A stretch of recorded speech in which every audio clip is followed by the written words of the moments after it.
घोसी विधानसभा seat पर उपचुनाव को लेकर लगातार सियासत जारी है कि आखिर कौन इस सीट पर बाजी मारेगा। जहां एक तरफ सपा और भाजपा के बीच सीधा सीधा मुकाबला बताया जा रहा है, लेकिन इस मुकाबले को एनडीए वर्सेस इंडिया गठबंधन के नाम से भी जोड़ा जा रहा है, क्योंकि एनडीए की तरफ से देखा जाए तो ओपी राजभर आ गए हैं, साथ ही साथ संजय निषाद की बात कर लें, तमाम बड़े चेहरों को इस सीट पर लाया जा रहा ताकि वोट परसेंटेज उनके हक में ज़्यादा से ज़्यादा आ सके। तो जब एनडीए यानी बीजेपी ने ये चाल चल दी है तो क्यों ना इंडिया दल भी ये चाल चले।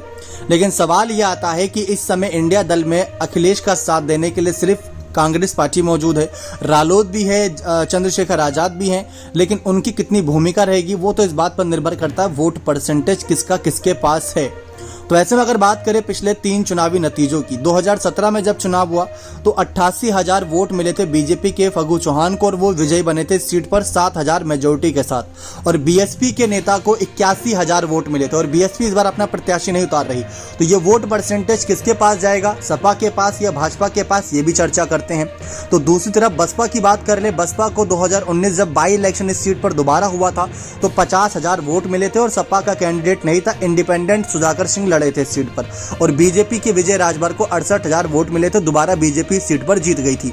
लेकिन बारी आई जब 2022 के विधानसभा चुनाव की, समाजवादी पार्टी ने भाजपा छोड़कर सपा में आए दारा सिंह चौहान को प्रत्याशी बनाया, उनको 1,08,000 वोट मिले थे और बीजेपी के नेता को 86,000 और बीएसपी के नेता को 54,000, और कांग्रेस की अगर बात चल रही तो कांग्रेस के नेता को 2,000 और 2019 में कांग्रेस के नेता को 11,000 वोट मिले थे।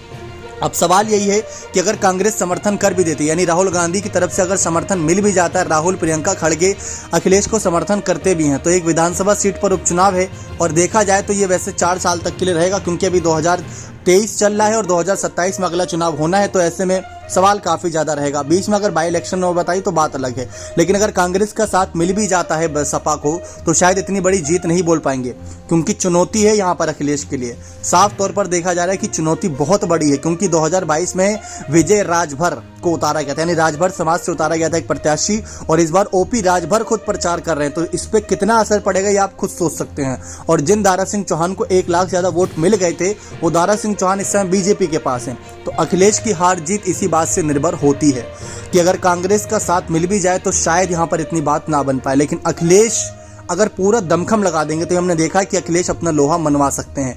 बाकी देखते हैं कि बीजेपी के कद के आगे क्या समाजवादी पार्टी अपने आप जिताने में कामयाब रहेगी, क्योंकि सुधाकर सिंह वर्सेस दारा सिंह चौहान के बीच जंग बताई जा रही है, लेकिन इस जंग को नाम एनडीए वर्सेस इंडिया दिया गया।